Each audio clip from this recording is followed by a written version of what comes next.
Hello and welcome to the walk-off, everybody. I am home off the road. I've got a microphone. Our audio is tip-top, or at least in comparison to what you've had to deal with the last couple weeks here. I'm Scott Belford, joined by Matt Cernaka, our intern extraordinaire turned part-time co-host. And you have continued to do a great job, Matt, so thank you for that. How was your weekend, buddy? Oh, it was awesome. Minus the Jays, other than the fact they clinched. It's been awesome. They're making us sweat. It Everyone I've talked to who sees either I'm wearing a Jays hat or something wants to talk Blue Jays, and they're Yes. like, "Man, they suck." And I'm like, "Well, they're a playoff team." And they're like, "Yeah, but not for long." And I'm like, "Wait." Everyone I've met is very recency bias. There is always recency bias when it comes to baseball. It's such a long season, and it is interesting to see. I do love this city when the Blue Jays are good, because the same thing was Oh, happening yesterday to me. I went to the butcher last night to grab some sausages, and right away the guy's like sees my hat and he's like, "Hey, the Jays, come on!" And we had a little talk about that, and just he's like, when do you think they're clinching the division?" And I'm always a glass half full guy. I was like, "Oh, you wait, it'll be Thursday."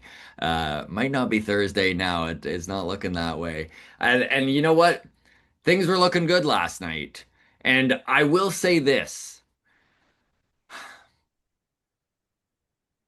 Everyone is being a little bit panicked about this, and I'm not saying that it's not deservedly so. Last night's game was a tough one, and there were some real shit things that were dealt to the Blue Jays. And I'm not saying that you should give them a pass for letting it bother them to the point where it may have cost them the game. But that Springer call, and there's a question in Mailbag about this in general, so I don't want to dive in too much here. But I mean, let's face it, that cost the Blue Jays 2 runs, maybe three, it and changes the dynamic of it the whole changes the game. entire dynamic of the game, especially when it was, you take a look over video replay and you're like, yeah, the call was wrong. This is obviously wrong. You go online, Red Sox fans are saying, wow, did we ever get lucky? This was such a blow-in call. Like when Red Sox Nation is like, whoo, we got away with one there. Yeah, um, It not it ma- ideal. it makes you think, should you be able to challenge foul versus fair? Specifically because this has been an issue. Again, we're gonna dive into it more, but it's been an issue with the Jays. Think back to Davis Schneider in Oakland. Mhm. There's another fair foul call. I personally think it should be reviewable. I I feel like if it's on the line like that, maybe not even like a coach's challenge, but a crew review, something. I Well, the thing with video replay is they always get it right. So, it would be nice for them to I'm joking, obviously. We just watched the Dalton Var show and the crowd interference home run call completely botched in the Yeah, last so it probably week. wouldn't have got turned over anyways. So They they would have called him probably would out. have reviewed it and been like, well, I don't know. Well, it looked like a proper call to me, but I don't know. It was a tough one to take. You could tell how frustrated Springer was. And then for him to get that strike three call right after that, where it was apparently like so apparent that it was three It's inches like off the 2 inches plate. Yeah, outside. it was a disgusting call, and these happen. These happen. I'm not making excuses for this team. Obviously, you got to have the mental fortitude to go about your business when you are dealt a bad hand like this. That said, it did change the dynamic of the game. It did change the way that things played out. And it is really too bad that an umpire call is what affected the game to this magnitude. All of that said, 5 games left. The Blue Jays have a game lead, but really it's a 2 game lead because they have the tiebreaker with the Yankees. Yeah. If the Jays go 4-1, there's nothing the Yankees can do even if they win out. I don't think the Yankees are going to win out. They just about blew it last night against the White Sox. And in fact, that Michael A. Taylor play in center field seemed really weird. I'm not, by the way, this is not, I'm not this isn't some sort of conspiracy theory or anything. I think Michael A. Taylor just misplayed the ball there. Two outs, runners on second and third. Just dive for the ball, right? Like just dive for the ball. It's a loss either way. You either make the catch or he's scoring. So I'm not sure what exactly was going through his mind there, but this is why the Chicago White Sox are one of the worst teams in all of baseball. And it was really disheartening to see them up 2-1 with two outs and for the Yankees to come back and win that game, especially after the Jays lose a heartbreaker like they did. It's uh it's baseball. That's It's all you can baseball. sum it up to is this is baseball. All these things is just what makes baseball so fun to watch and so awful to watch at the same time. And on that, we'll dive into your questions and comments here. We do this every single Tuesday. Of course, it's a Monday morning mailbag on a Tuesday afternoon, on a Wednesday in true walk-off fashion. You can always reach out to us on Instagram, the Walk-Off Podcast, Blue Sky, same thing, the Walk-Off Podcast, or Twitter at Walk-Off Podcast. Patreon, you get that Patreon bump. You get bonus content every Monday, MLB Mondays. You get instant access to all of our interviews. I know Gage Stanifer is up on YouTube right now. I am going to get the audio side out today for that and check it out. Really cool young man there. One of the top prospects in the Blue Jays system. He's made huge strides. He actually stopped by Left Field Brewing on Monday. We had our Blue Jays trivia that night, and he did a little interview with us and hung out for the evening. It was pretty darn cool, and you can check that out wherever you get your podcasts. Again, I will have the audio for that out today, but Patreon had it as of Monday night. So again, that's kind of your little perk there for joining Patreon. We really do appreciate you, Patreon members, and you get that automatic mailbag bump. So your questions and comments go into the mailbag. Before we dive in, we have, now this is very last minute, but we have our playoff baseball town going Monday, September 29th. We're about 6 days, yeah, we're 5 days away now. Do the math here, Scott. 5 days away. We have Rob Wong guaranteed to join us from the Toronto Sun. We have Baseball Jen guaranteed to join us. We have Cam Phoenix and Angelica Scanura, a couple of the best comics in Toronto, diehard Blue Jays fans. They're doing a Blue Jays year in review, which is always funny when they put their comedic touches on whatever's going on with the Blue Jays. So excited to have them. The tickets are $20. We've got the link up here. Now, here's the thing. I don't know if I should even be announcing this, but I'm going to. What the hell? Throw caution to the wind here. If the Blue Jays clinch the division, Jamie Campbell has agreed to come down and join the panel, which would be incredibly cool. Now, if the Blue Jays somehow continue to scuffle and they wind up in a wild card spot, he has to use the 29th to prep because he's going to be going almost all day, he said, on the 30th for the wild card. So totally understand that, but very cool that Jamie has agreed to come down if they can clinch the division there. So again, if you want to make sure to get your tickets, I took the code away. All right. So it's just $20 across the board for everybody. Nice and affordable. It's going to be a fun time. If nothing else, it's going to be a great time for us Blue Jays fans to all get together and celebrate a hell of a 162 game season, no matter where the Jays are at. Oh yeah. Let it be the division. Please let it be the division. Please let it be the division. All right. We're going to start hot here. We're starting with Patreon and we're diving in to the biggest news of yesterday, which is Alec Manoah. So this is from SCTI in Patreon. He goes, mailbag question. What the hell does Easton Lucas provide that Alec Manoah does not?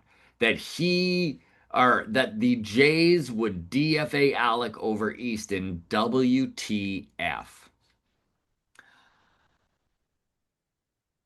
I mean, sums it up pretty well.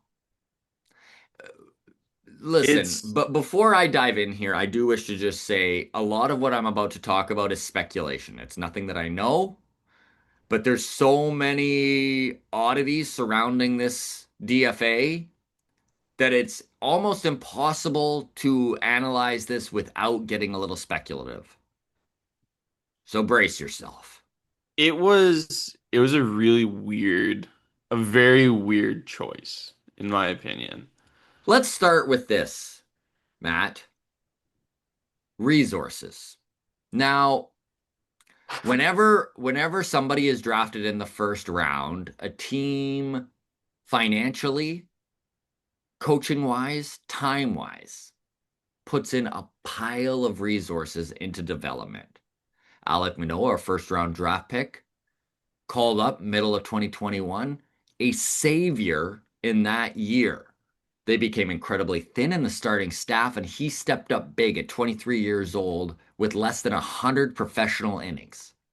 2022, we are all well aware of what Alec Manoah provided for the Toronto Blue Jays. He finished second in Cy Young voting and was basically the ace of the staff. He was the reason why they were where they were. 2023 is when he fell off a cliff. And at this point, there was the butting of heads between him and management over how to go about this. He kept saying that he was injured, and they would do tests and say, "You're not injured." They did wind up sending him down to low A to try and get right where he got blown up. We're well aware of the 2023 saga surrounding Alec Manoah. Fast forward to 2024, all of a sudden he needs Tommy John surgery. So maybe he was injured all along. Maybe Alec Manoah did know his body. No matter how you look at this, it did not look very good on the organization. And I really don't think that he was handled properly in 2023. And I think there's both sides to blame. We're all well aware Alec Manoah was a 23-year-old hothead. I mean, that's pretty much Yeah, that sums it up. it's the long and short of it, right? Fiery guy, young, saw a lot of success right out of the gate. You need to really look at this in the whole picture to kind of try and make sense of it, because you know what, if you're just gonna dial the microscope in, it still makes so little sense. I know that SCTI Ian, he brought up Easton Lucas right away. Listen, there were a lot of choices they could have made. Dylan Tate could have been DFA'd if they wanted. Justin Brule could have been DFA'd. Easton Lucas could have been DFA'd. All three of these guys were dudes that they grabbed off the waiver wire in the last year. They have been good for this team, but does their value exceed what Alec Manoah could give? Does it exceed what we have already seen out of Alec Manoah? I would argue it doesn't. By the way, I would love to hear the grounds crew's comments. Please drop your comments. We're gonna definitely we're gonna circle back to this probably as soon as Friday, but mailbag next week, 100% we're gonna circle back on this. And all the points you're making, I 100% agree with you. There's other ways they could have kept him too. Okay, you could have taken Jake Bloss and put in him on the 60-day IL. They had options, which is all to say the relationship had soured to the point where the front office didn't want to deal with Alec Manoah anymore. This is my opinion. I don't have any proof or evidence or anything like that of this, but it's the only thing that my brain can kind of say makes sense about this whole situation. Because Alec Manoah is not going to clear waivers. Or it's very unlikely he clears waivers, anyways. It may, with it being the end of the season, maybe the Blue Jays think that they can squeak him through. That said, if they do squeak through, Alec Manoah still has the option to go to free agency, and I think at this point he will. Yeah, looking at his contract, he still has 2 years, 2 years of arbitration after this year. And I don't really think the Blue Jays want to go through that process. And I wouldn't based on every other factor that they need to address this offseason, Bichette, trying to bring back Bieber, I think Manoah is pretty low on that priority list. And also, from di reading different articles through Keegan Matheson Hmm. and others, you were talking about in the Patreon, his velo is way down. Yeah. Um, I was reading his command is not there Hmm. to a big league standard, which is a huge thing he's always struggled with for many years. So there could also be the part where they're not seeing an improvement. It's not trending in the right direction. Yes, he's had some pretty good. He's his last three starts, I believe, have been excellent. Hmm. Um, but if he's not improving at the pace that he should be at this point, because realistically, he should be close to the majors. It is interesting. It's so rare to see a 27-year-old starter with a track record released like this. And I mean, the Jays organization already did get two rehab extensions with Manoah, which is another route they could have gone. They probably could have got another rehab extension if they really wanted to keep him. So, to answer the question, what did Easton Lucas provide that Alec Manoah didn't? My guess is nothing. I think that this was a personal matter. I think that this was the organization kind of coming to terms with the fact that they want to give up on Manoah. They personally don't want to put the resources and time into continuing to try to develop him.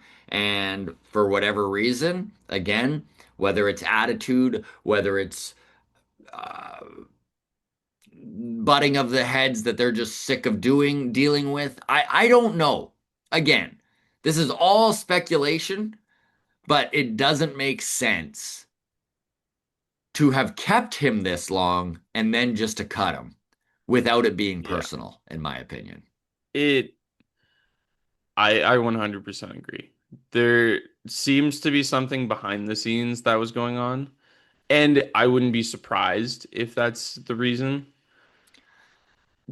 I mean, they Just said all the right things. Ross Atkins come out and said he wishes him all the best and blah blah blah. He didn't lavish compliments on him. I'll tell you that though. Like if so you look yeah, at then I would assume the relationship is stained, and that's a big reason. Also, he's gonna be turning 28 next year, so you've kind of missed a lot of his prime as well. He still has the potential for more. He has the potential for more. He still has the potential for success, but velo drop, command drop, attitude problem. There's a a it's a laundry recipe. list here, Yeah, it's a recipe for disaster.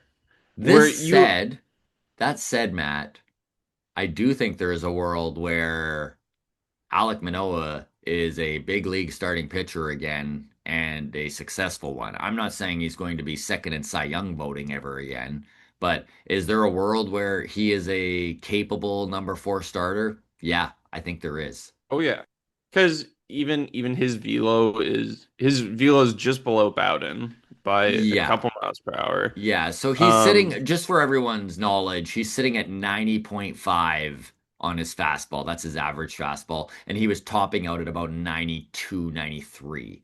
Which again, I know I stated this in the Patreon, but for average fastball, the only guys in Major League Baseball who have a slower average fastball is Kyle Hendrick, Zach Lytle, and the Hound Dog Chris Bassett. So, and the thing that would separate all them from Alec Manoah is excellent command, yes, which Manoah does not have. yes. So it's just it could all develop differently with a different team. I think Ross Atkins said it the best. We wish him the best. We wish him success, but and this is not Atkins anymore. This is me. Let's go win a championship. We'll leave it at that. Drop your comments on Alec Manoah. Would love to hear what you folks think about it and where you're at. And maybe I missed something. Maybe there's something out there that you know that makes this make sense. Sticking with Patreon here, this is from Beecher. He goes, hello. Monday morning comment and question. First, it's great that the Jays won on Sunday and finally collected a few hits to punch their ticket to the postseason. Secondly, and maybe this is a moot point because the division looks like it will come down to the wire this year, but I am wondering what your thoughts are on the teams who clinched the division or a playoff spot, letting the foot off the gas and coasting into the postseason. It makes sense that you give your best players a rest and a chance to be stronger when it matters most, but there's also the old momentum thing, which is better. A team that is fully rested or a team that has been win or die mode heading into the postseason. Not sure if there are any stats on this, but I personally would rather see a team that can get a bit of a break, but not too much as to lose momentum. I could be dead wrong, but I will always say that the 2015 Jays team celebrated winning the AL East a bit too much and had too much time off before the playoffs. My take. Thanks, boys. You know what? I Go ahead, Matt. I got some good opinions on this.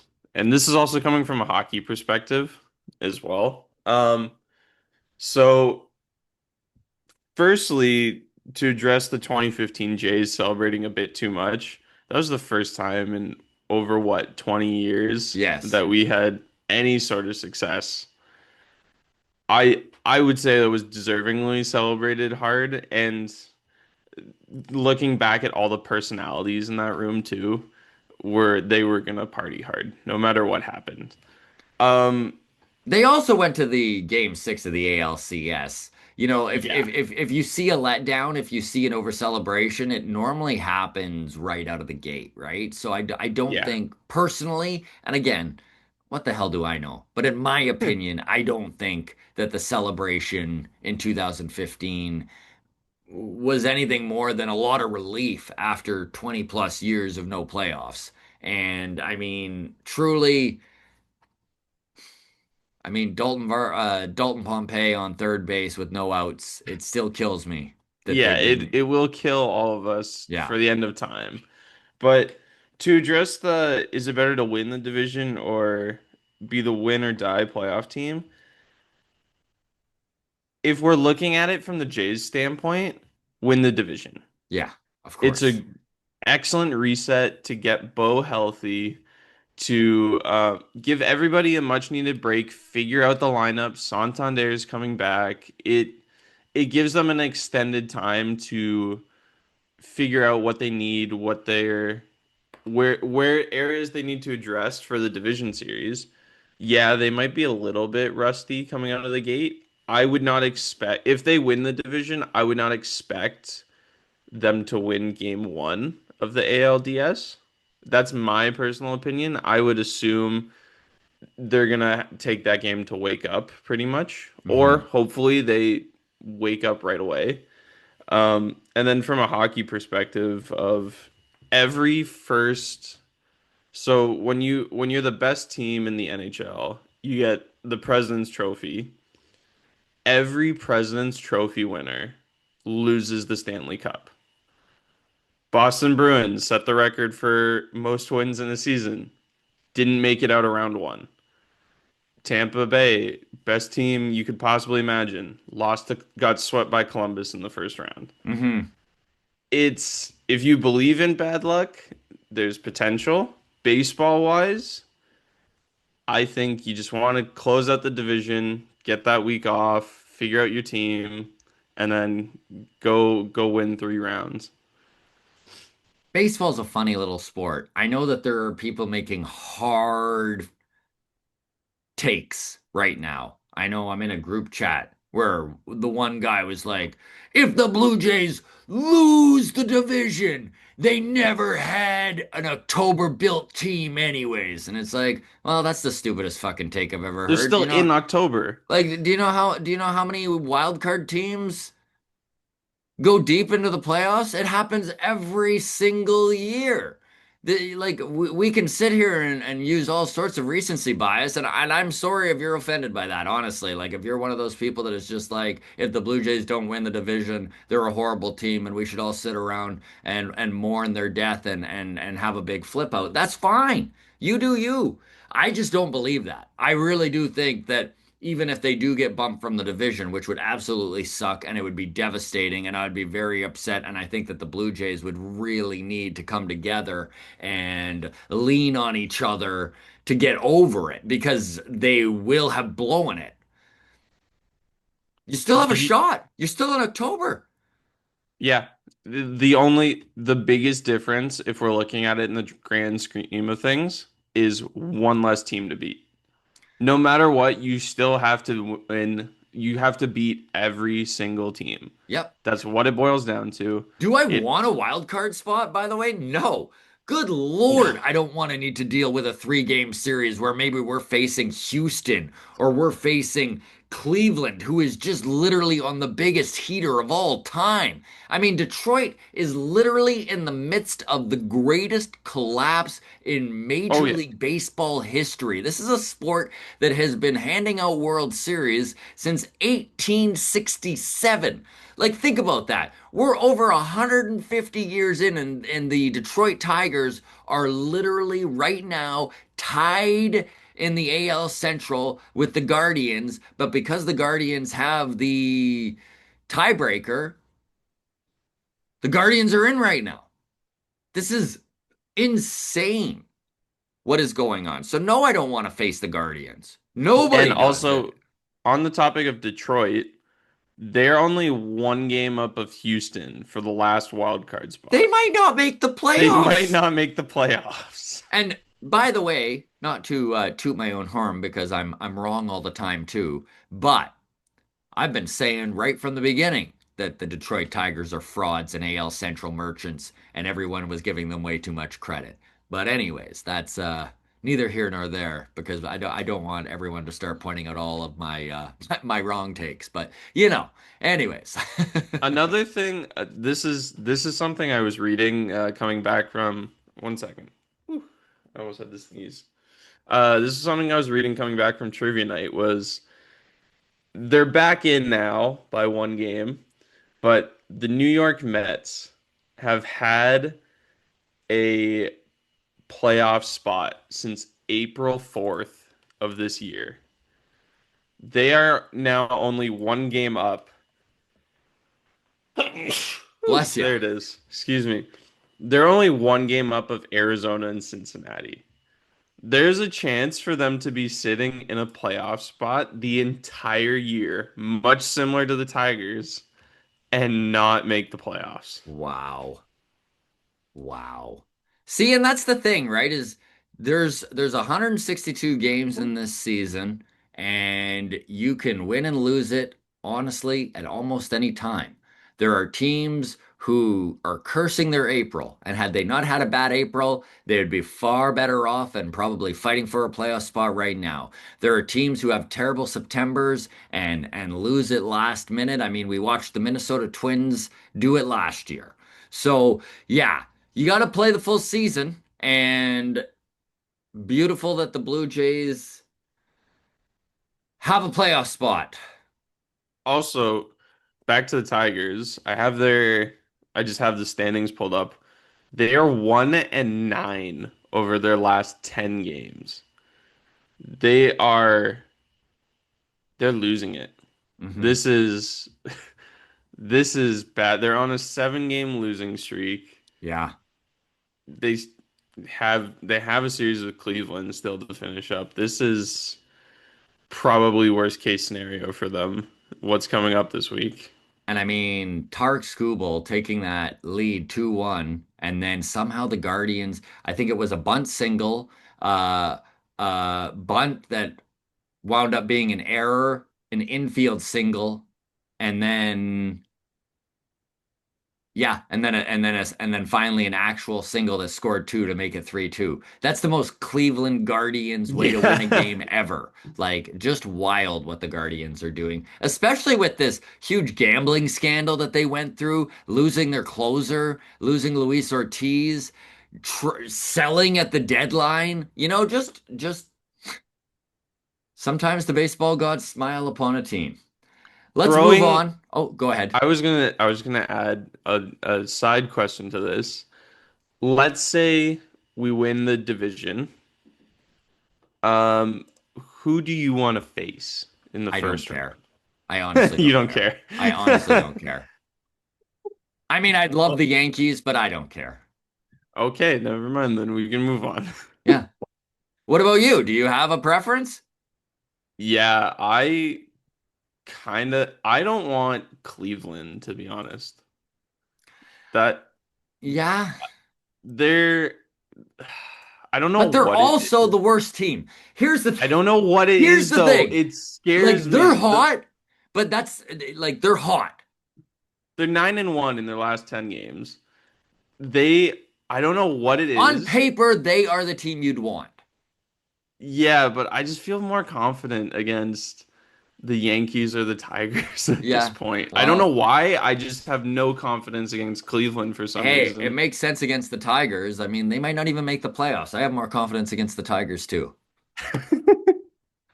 Moving on. This is from Marcus G. Sticking with Patreon here. He goes, I think there's a very real chance game 162 will matter to decide the division. Talk about the game theory of throwing out Kevin Gausman for a division clincher, but losing him for the wild card if they lose game 162. So, number one, Kevin Gausman is having the best September of any pitcher in Major League Baseball. I know those numbers are a little different after last night's game. Truly not his fault, in my opinion. I know that it was a bummer the way that they scored those 3 runs there to take the 4-1 lead, and he kind of got screwed over on a couple calls where it should have been strike three. That's the way the bubble bounces. And yeah, you got to go with your guy, and your guy is Kevin Gausman in this scenario. Um, just to give up some Kevin Gausman stats. We're not Do we include last night? We'll include Yeah, apart from last night, he's been absolutely exceptional. In his last 5 games, he's given up 7 runs, 4 of which were last night. Strikeouts 8, 5, 9, 7, 6. Walks only have 5 walks over 5 games. He hmm has been lights out this September. he really has. And when it comes to what he has done, if there's ever been a time to get hot, he is doing the reverse Vladdy, and this is some clutch shit from Kevin Gausman. Love it. I absolutely love and I've said this before. I've stated this over the last couple of episodes. This is the most intense version of Kevin Gausman I have seen since he has put on a Blue Jays uniform. This man wants this. And that's who you want on the mound. You want a guy who's going to dig his heels in and do what it takes. Go through the blood, sweat, and tears of it all to get there. So yeah, I do think you go with Kevin Gausman, and Marcus is right. If they lose game 162 and they wind up in a wild card and they had to use Kevin Gausman, I mean, the truth is, this is why you went out and spent Cal Stevens, right? This is why you went out and paid a major prospect to get Shane Bieber. And you just hope that the man who the Blue Jays felt could be one of those top 2 guys in the rotation is. Yeah. And then you lean on Trey Savage, or you hope Chris Bassett's healthy. He's not even available until October 4th to come off the IL. You know what? You need to piece it together then. This is why you don't want a wild card spot. Do Where do you think our top three lies now? I don't know, Game man. one, two, three. It's Kevin Gausman and it's Shane Bieber, and then from there it's pretty darn muddy. Do you go with the rookie? Do you go with Max Scherzer? Listen, I the biggest game of the year is probably tonight. This is huge. This is absolutely massive. And it's massive for numerous reasons. The biggest, in my opinion, is where's Max Scherzer at? He Yeah. got blown up last time in. But also, this is a dude who's been there, done that, has a track record. Can he bounce back? We sure need him to as Blue Jays fans. This organization is desperate for a win right now. So can Max Scherzer deliver that? Sure hope so. Drop your comments. We're going to move along here to Philip. He goes, Scott, my man, I've told you before a year ago you guys offered the best baseball talk next to Blair and Barker, in my honest opinion, and I've watched them all. So thank you very much, Philip. He goes, however, I am going to just ask you straight up after Friday's start with Max Scherzer, are you still putting him in a playoff starting rotation picture in your mind? This was a To good be, segue from the last question. yes, that's right. To be honest with you, I see a man on a rapid decline, which is to be expected for a 41-year-old, but I think it's happening now. He's falling apart. I don't think he's got anything left in the tank of his career. So, Philip, I hope you're wrong. And I think tonight is going to really clear up that picture. Do I have Max Scherzer in my top three? No, I don't even have a top three. I have a top two. I have Kevin Gausman, I have Shane Bieber, and then I don't know what the fuck this team does. I do really like Trey Savage. He has looked really good in his two starts. This kid's also 22 years old and made his major league debut like 10 days ago. Uh, I also have Chris Bassett's stats up here from his last five starts. They are not good by mhm. any means. So back August 25th against Minnesota, 4 runs, 1 walk, 5 strikeouts, 2 home runs over 6 innings. Um, Milwaukee, August 31st, 4 innings, 9 hits, 4 earned runs, 1 strikeout, 2 home runs. Against New York, September 7th, 4 innings, 4 earned runs, 4 walks, 8 strikeouts, 1 home run. Baltimore was a decent start. 5 innings, 4 hits, 2 earned runs, 5 strikeouts, no home runs, and then obviously Kansas City, the seven didn't make it through the first inning. Now, the one wrinkle in this is that he's 36 years old. He was just placed on the IL. He was obviously beat up, and we all knew he was because they were pulling him early in numerous starts. And it's just one of those scenarios where you cross your fingers and hope that a little bit of rest does Chris Bassett a lot of good because a healthy and effective hound Oh, dog. this was Max Scherzer. Oh, sorry. I thought you were talking Bassett there. Okay. Yeah, no, Max Scherzer's numbers have not been great. Yeah. Yeah, no, the I think the question was Scherzer. Yeah, no, it was definitely Scherzer. Sorry, yeah, I'm not sure I why think I your thought. answer was Bassett over Scherzer is what you were gonna say. Yeah, I'm not honestly. Today's game means a lot It does. in the just the way I view Max Scherzer. Because if Scherzer has a dynamite start, which I don't think is impossible at all, I Do don't. you think do you think his tipping pitches has just been the death of him this year? I don't know, man. Because it's a really weird when you look at the timeline of events, he was tipping pitches really early this year, Hmm. got really hot, really good, looked like vintage Max, and then come the last few games, Hmm. tipping his pitches again, getting lit up, even games are and you would think that would be addressed and he could just make his adjustment and go back to not tipping pitches.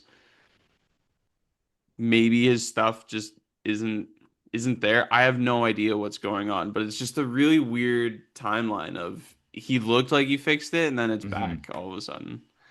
Yeah, I don't know. I'm not 100% sure what's going on with Max Scherzer outside of maybe it is his age. Maybe he is out of gas. It's not impossible. Sure hope that's not the case because boy oh boy, a effective Max Scherzer would sure really pick this team up. So the dream here is that game 2 of this series against the Red Sox, we see a big time performance out of this future Hall of Famer who has been so valuable in so many ways to this Blue Jays team. And like you said, um even though he's been having these bad starts, it's not impossible for him to just throw an absolute heater, give us six, give us five of Yeah, just pure vintage Scherzer. It goes both ways extremely hard, and we just don't know which one we're gonna get. I'm going to the game tonight and tomorrow and really hoping we see some vintage Max Scherzer and vintage Shane Bieber in these final two games against the Red Sox because, man, oh man, winning this series would be absolutely massive. Every game you win means the Yankees are one game closer to not winning the division. Like we are down to one hand of counting magic numbers here. So let's get it done. Fingers crossed Max Scherzer shows up big here. Fingers crossed, Shane Bieber shows up huge tomorrow and puts all of the pressure on the New York Yankees because if they even lose one game to the White Sox here in the next couple, that really, really puts them behind the eight ball. All right, moving on. This is from Jesse. Mailbag question. He goes, people say that Hoffman Jimmy combo is more a bridge until the Jays find a real closer. That closer's already in the bullpen. His name is Braden Fisher. Why can't management see this? I really like Braden Fisher. I do too. Not sure I'm ready to hand him the closer reins. I would agree with that. If you I remember would like to when see more high leverage spots, him used in more high leverage spots, Matt. 100%. If you kind of remember back to when Jordan Romano started out with this team, I believe we still had Ken Giles, and Romano was kind of like the seven inning guy. Hmm. Put in decently high leverage spot, but not the closer. And then it took a couple years of filtering out Ken, and then Romano became our closer. Yeah. It feels like that's what it could be. Is Yeah, it? we could see Braden Fisher in that role maybe in 2026. And you know what? High pressure situations in the playoff goes a long way to prove a guy's mettle, and maybe Braden Fisher will be given the opportunity to show this organization he does have what it takes. But And he has, until then, it's Hoffman's ball. yeah, it's, I don't know why it's Hoffman's ball. I feel like it should be more up in the air, but they have a lot of faith in Jeff Hoffman. Kudos to them for putting their faith in Jeff Hoffman, but in a playoff scenario, I would, if I was a manager, I would say that's it's an ever-changing machine. It, Yeah. for reference, Braden Fisher numbers. This year he has 50 games, 48 innings pitched. He's given up 30 hits, 14 earned runs. He has a 2.61 ERA Hmm. and a whip below one at 0.993. Strikeout per walk is 339. Strikeout per nine is 11. He's been really lights out. He has been. And yeah, only And 24. we've seen him in some big moments perform and come up big. For those who forget, Kevin Biggio was actually how the Blue Jays wound up getting Braden Fisher when they released him last year, middle of the season there. The Dodgers picked him up, and that was the trade piece that they wound up working out. Going to Johnny Eaton here for mailbag. He goes, can you guys discuss how moving Lauer to the bullpen was kind of cruel and it has basically ruined what was a beautiful season? I feel terrible for the guy. When they put him in the pen, he was arguably their best starter. I know it's doing what the team needs to of him, but at the same time, crawl into the guy's mind and tell me that that isn't a steel-toed kick to the nards. No, for sure. Tough one for Eric Lauer to take. And he really was one of those guys who helped get the Blue Jays to where they are right now. And it's a real shame that this is how this all played out. I don't know if it ruined the season. I I guess it depends on what you mean by that. Did it ruin the season for Lauer? I think that I think Lauer that's what he means. I think Lauer proved to this organization that he is a guy. What happens from here? I know we've got a comment in YouTube about this that we'll kind of maybe hold off on where Eric Lauer fits into the future and talk that then. But if nothing else, Eric Lauer is probably loosely slotted into the starting rotation in 2026. Yeah, when he's coming out of the KBO, he played in the majors, didn't play in the majors. He's pretty much just fighting for a chance to keep playing. And I Hmm. think coming into this year, as long as he as long as he was playing, he was happy. I would assume that's what his goal was. And now moving forward, his goal is probably going to be staying on a big league roster, earning a starting spot, and moving forward from there. And that's the other thing is that even if the Blue Jays aren't the team that Eric Lauer is pitching for next year, he has definitely proven that he is major league ready, and there will be a team to give him a contract. He is ARB eligible for one more season, so the Blue Jays don't really need to pay him all that much. And is it worth him getting a 2 year contract? That's one of the questions coming up here, and we'll discuss that a little further then. Last question with mailbag for the Patreon section. This is from Mish. She goes, luck, skill, insanity. They rolled the dice and made some moves that not many others would have. And for the most part, they have paid off. So this is concerning the question I had about the front office and where people were at with them. She's Mm. like, they signed Vladdy. For me, that gives them a buy into 2026. I'm not raging at the front office for the first time in years. I guess that's something. So you're not alone there, Mish. I think that's where a lot of us are kind of landing on this right now. Is it's like it's nice not to hate your front office. So uh, for now, yeah, It feels weird. It feels it feels weird to be on board with your front yeah, office. it does. It feels wrong almost. All right, going to the public side of things. This is from Blue Sky. Toronto Jeff messaged us. He goes, the annual talk about whether or not the clinching celebration is appropriate is so boring. It's not for us, it's for them, and they don't care what we think. That basically sums it up. People every single year want to sit around and complain about, oh, they're popping champagne and they haven't even done anything yet. It's like, you know what?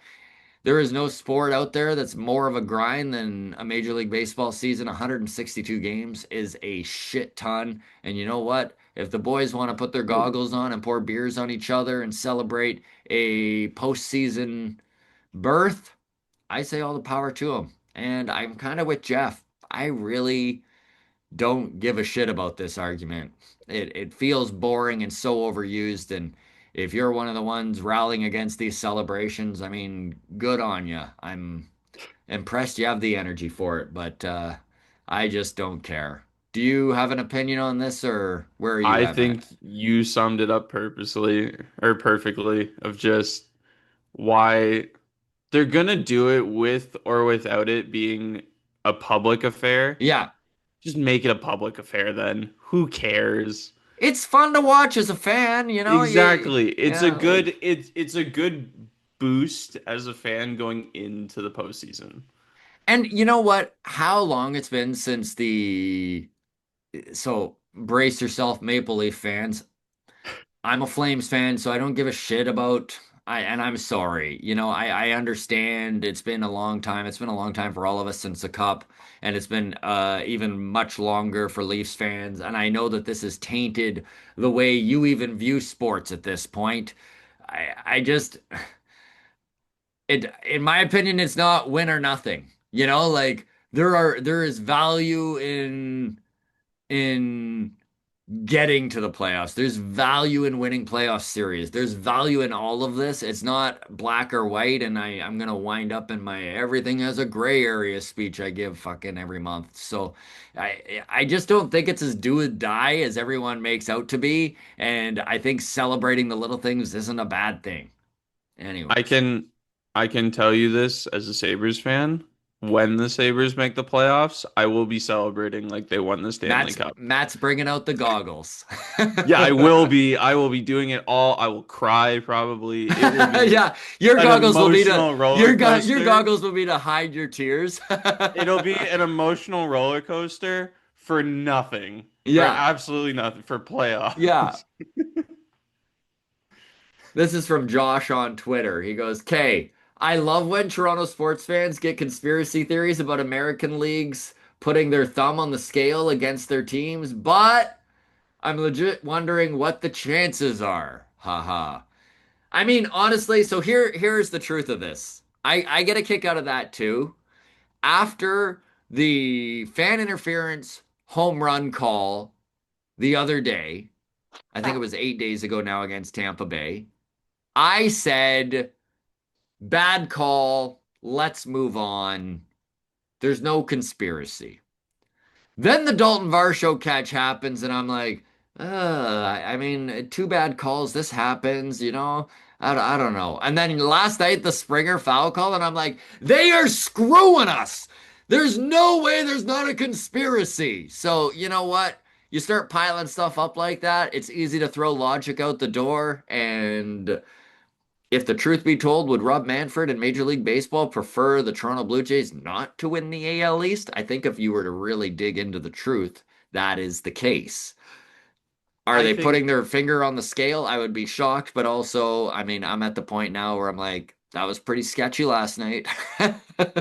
I 100% agree with you.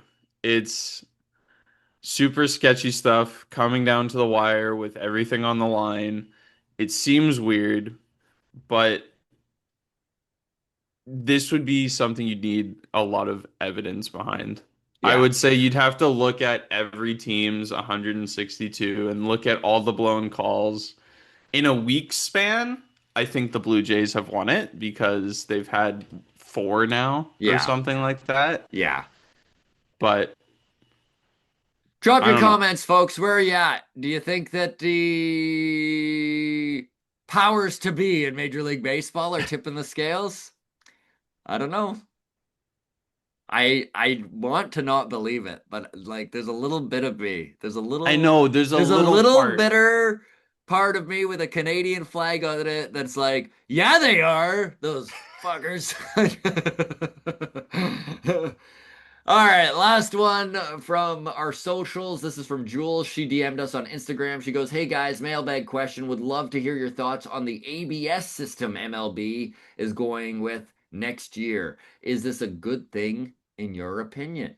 So, Matt, do you have an opinion on this? Because so this is what's happening. Major League Baseball will use the automated ball strike challenge system, ABS, during the entire 2026 season. ABS rules is each team will get two challenges and keep them if they're successful. Challenges can only be initiated by the pitcher, the catcher, or the batter, and the request must come right after the pitch. To signal a challenge, the pitcher, catcher, or batter will tap their hat and let the umpire know.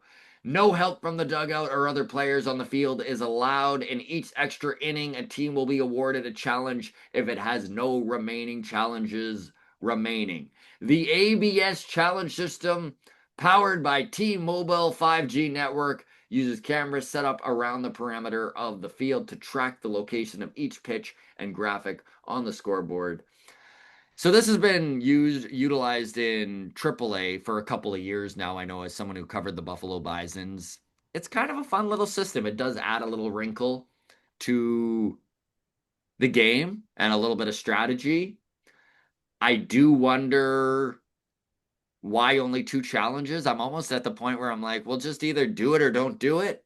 I the one thing I'll say to that is I remember there was a game in spring training when they first introduced this system where the last pitch of the game, the guy just challenged every single pitch Yeah, just on use a those full count. challenges. Just Yeah, challenge. Every strike three call was just a challenge because he didn't want to be out. I feel like that has something to play in. the limiting it. Imagine Yeah, You're in the World Series. You throw strike three to win the World Series, but you have to wait for it to be reviewed. yeah, It kills the moment. it does. It's I would assume that that's the argument. And my overall opinion from ABS is it's a good thing for Major League Baseball, but I think Kirk is gonna have a hard time Well, with I mean, we saw this. it in spring training, right? With his framing, he framed it, and then Max Scherzer used a challenge, and then was like, "No, Kirky's just really he even fooled you."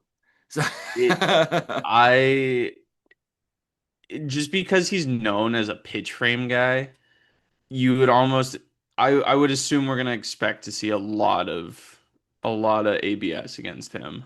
The last thing I will say, Matt, is the ABS challenge system powered by T-Mobile 5G network is going to be the most annoying shit to constantly hear.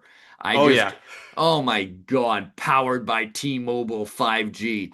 Give me a frickin' break. Can we just like, You would can we assume. have anything that isn't sponsored by some shit? Like, Well, I just know when we go to Bison's games and they have the ABS, they slide in T-Mobile and then it says T-Mobile on the top and bottom of the screen as you're trying to concentrate on the middle to see where the ball strike is.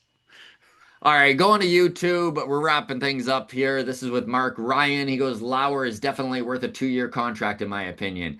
I haven't done a deep dive on what ARB awards are at for a pitcher of his stature, but this is this is purely speculation, but I'd go the amount of an ARB award for the first year. So the second year would be an option of 2 million-ish and the same salary as the year one, so guaranteed 10 million if the option is declined and 16 million over 2 years. And you know what? That may be something that the Blue Jays look into. We'll see how much they truly believe in Eric Lauer, but he is the only left-handed guy in this system right now that's pushing for a starting role. Ricky Tiedemann, I guess loosely you can throw in there, but coming off of Tommy John surgery, I doubt that he makes the team out of spring training. We'll need to wait and see, obviously. I also said Trey Savage that there is zero way that he would make his major league debut in 2025. So what the hell do I know? But no, that sounds about right. I can see them taking a flyer on Eric Lauer and giving him that sort of contract. Um, You would also assume it's going to be what the free agent market has in terms of lefties. yeah, I personally would just lock up Lauer, have the guaranteed lefty, have your cushion for Ricky Tiedemann, yeah. other guys to come up. But who knows? If there's a really good lefty on the market, they might go all in on that. Last and not least, this is from Dolchmerist. He goes 26-21. So it's a timestamp here from our show on Friday, the Friday show. He goes, a range that Bo just doesn't have was humorous to me. In light of Bo's Baseball Savant page, Bo is in the first percentile in fielding range, the very bottom percentile in all of MLB. I'm still hoping the Blue Jays can re-sign Bo in the offseason for his bat. Perhaps after locking in long term with decent AAV, Bo will finally be open to a move to second base. Um, so I would assume this has changed a little. Oh no, no, he is actually in the first percentile for range. Yeah. Yeah, holy Jesus. Um, yeah, I don't Yeah. know. I'm I'm The I, I I'm kind of with Dolchmerist. I do think that a move to second base is probably the way that this plays out. We'll see what deals are made when he signs his contract, and maybe there is a team out there that will guarantee him time at shortstop. I I was gonna say I think that's what this rides on. Yeah, It from his resistance to move to second base, I feel like the contract maker is gonna be obviously money, but the guaranteed you're our shortstop yeah. is gonna play a huge factor in this as well. Couldn't agree more. Drop your comments, everybody. What do you think about Bo Bichette? How does this all play out? And do the Blue Jays go all in on him? All right, this is Mailbag. Thank you so much, everybody. Let's go, Blue Jays. 5 games left. Don't lose hope yet. They are still in a good spot, despite the fact that they have made us sweat far more than we wanted to. They have the tiebreaker against the Yankees. We need a couple of big performances out of our starting pitching over the next 2 days. Old man Scherzer, does he have the gas left to give us one more dominant start? Can Shane Bieber be the guy that the Blue Jays front office went out and acquired as an ace? Can they get it done? Can the offense show up? So many questions. But we're down to it, baby. And if you had asked me at the beginning of the year, with 5 games left, Scott, would you take a scenario where the Blue Jays are in first place in the AL East, up 1 game on the Yankees with 5 games to go? I would have said, wait, what? how did this even happen? So I would have said you're drunk. yeah, I would have been like, yeah, right, this is an option. Take a long walk on a short plank. So you know what? Enjoy it. All right. We can all sit together and cry about a wild card spot at Baseball Town September 29th if that's the way that this has to play out. But in the meantime, fucking go Jays go. All right. Cheers, everybody. Take care of yourselves. Drop your comments below, and we will see you Friday for the Friday show.